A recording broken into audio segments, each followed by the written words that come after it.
Hi, I'm Dan Krause, and today I want to talk about the reasons that we have wills with a trust-based plan. So, before we get into that, though, I want to invite you to subscribe to our newsletter. Just email newsletter@friendly.law, and we will get you on our newsletter mailing list. Newsletter comes out about once a month. Just has some good information about estate planning, a little bit about our firm, and you can enjoy it and learn something.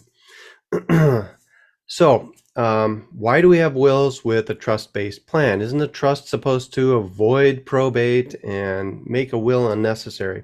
And the answer is yes. Yes, it is supposed to, but there are essentially two main reasons. The third reason is in case the trust somehow gets lost or destroyed and nobody can find the trust, you have the will to back it up. But the two main reasons that we do a will with a trust-based plan is number one, to be a pour over into the trust. So commonly wills with the trust are known as pour over wills because their only purpose is to take anything that's not in the trust and pour it over into the trust. So that's what it does. It pours anything not in the trust and pours it into the trust after you've passed away. That's where it gets the name pour over will. The second reason, and this unfortunately is not realized or implemented well by many estate planners that I've seen. So be careful.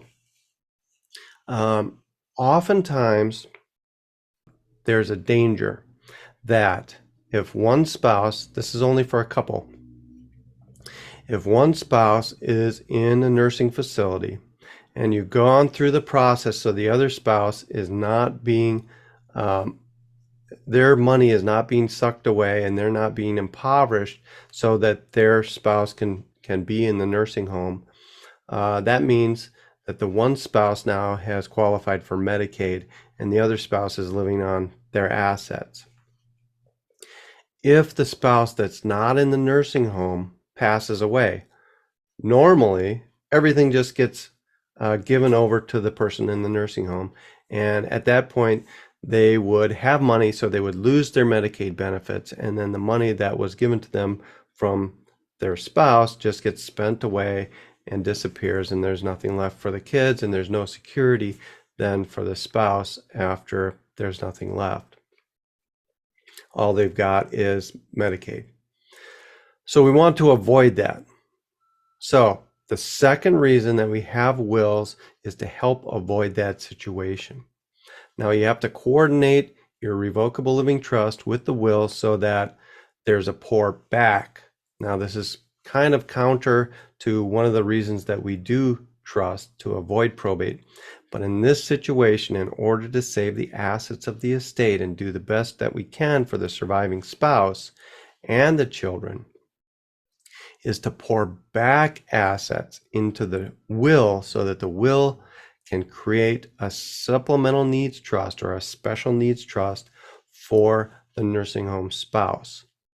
Now, the reason that we have to pour back into the will is because the federal law says that you can create one of these special needs trusts for your spouse in a will. It doesn't say you can't do it in a trust, but the courts have said only a will work. So unfortunately, that's what we have to do. So if a couple has that situation, you need to be prepared in the document. So that's why we put that type of language in our highest level revocable living trust based plans. So we've got the pour back and the creation of the supplemental needs trust in case one of the spouses happens to be in a nursing home and they're the survivor. All right, so that's a little bit of a lesson as to why we have wills and why wills are important in trust-based estate planning. You should never have a trust-based estate plan without a will as a backup. And if you are a couple, you should be careful to watch out that you do have the pour back provisions in case of nursing home care. That's it for today. If you have any estate planning questions, or if you or your family need some estate planning or help in protecting assets from nursing care or assisted living, please give us a call. 608-268-5751. Thanks very much and see you next time.